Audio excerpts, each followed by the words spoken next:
ஆறாவது வகையான சஜிதா என்பது முற்றிலும் பர்சனலாக அவருக்கு தேவையான நேரத்தில் அவர் செய்து கொள்ளும் சஜிதா. இது சஜிதத்துல் ஆஹர் அல்லது சஜிதத்துல் உஹ்ரா. நபி ஸல்லல்லாஹு அலைஹி வஸல்லம் அவர்கள் பத்ர் களத்திற்கு சஹாபாக்களை அழைத்து வந்து சஹாபாக்களை ராணுவ வரிசையில் ஒட்டுமொத்த சஹாபாக்களையும் நேராக நிறுத்திவிட்டு தன்னுடைய பரணி வீட்டிற்குள் சென்று சுஜூதிலே விழுந்து அல்லாஹ்விடத்தில் துஆ செய்தார்கள் என்ற ஹதீஸை நாம் பார்க்கிறோம். இந்த சுஜூத் மேல் சொன்ன 5 வகையான சுஜூதும் அல்ல. அது தொழுகையின் சஜிதா அல்ல, மறதியின் சஜிதா அல்ல, நன்றி செலுத்தும் சஜிதாவும் அல்ல, அதே போன்று அது சஜிதத்து திலாவத்தும் அல்ல.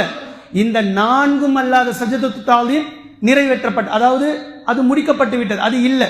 அப்போ இது முற்றிலும் அல்லாத வேறு வகையான சஜிதா, அல்லாஹ்விடத்தில் மன்றாடுவதற்காக சுஜூதிலே விழுந்த அந்த சஜிதா என்பதை நாம் பார்க்கின்றோம். இதே போன்று இன்னொரு சஜிதா நபி ஸல்லல்லாஹு அலைஹி வஸல்லம் அவர்கள் நாளை மறுமை நாளையில் செய்ய போகும் சஜிதா.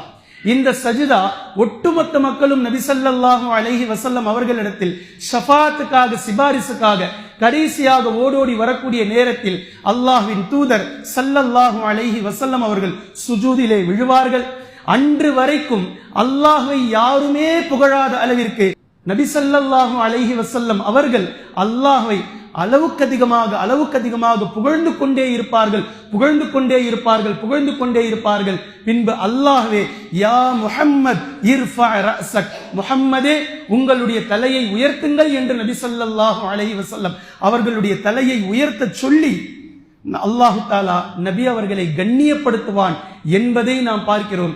இந்த சுஜூத் தொழுகையினுடைய சஜிதா அல்ல, மறதியின் சஜிதா அல்ல, சஜிதத்து திலாவத் அல்ல, சஜிதத்து ஷுக்ர் அல்ல. ஷஃபாத்துக்காக, அல்லாஹ்வினுடைய கோபத்தை இறக்குவதற்காக. அல்லாஹ் ரஹீமாக இப்போது கோபத்தில் கொந்தளித்துக் கொண்டிருக்கின்றான். அல்லாஹ்வை கொஞ்சம் கொஞ்சமாக இரக்கம் காட்டு என்று சொல்வதற்காக அல்லாஹ்விடத்தில் நபி ஸல்லல்லாஹு அலைஹி வஸல்லம் அவர்கள் விழுந்த சஜிதா என்பதை நாம் பார்க்கிறோம். எனவே ஒரு மனிதருக்கு எப்போது சுஜூது செய்ய வேண்டும் என்று அவர் விரும்புகிறாரோ, அவருக்கு தேவை இருக்கிறதோ தாராளமாக சுஜூதில் விழலாம். அவர் அல்லாஹ்வின் பக்கம் உள்ளத்தால் மாத்திரமல்ல, வாய்மொழியால் மாத்திரமல்ல, 2 கைகளை உயர்த்துவதனால் மாத்திரமல்ல, என் உடலையே அல்லாஹ்வுக்காக பணிய வைத்து நான் துஆ கேட்கிறேன் என்று அவர் விரும்புகிறார், அவர் நினைக்கிறார். தாராளமாக அவர் செய்யலாம். இந்த சஜிதா தான் 6வது வகையான சஜிதா.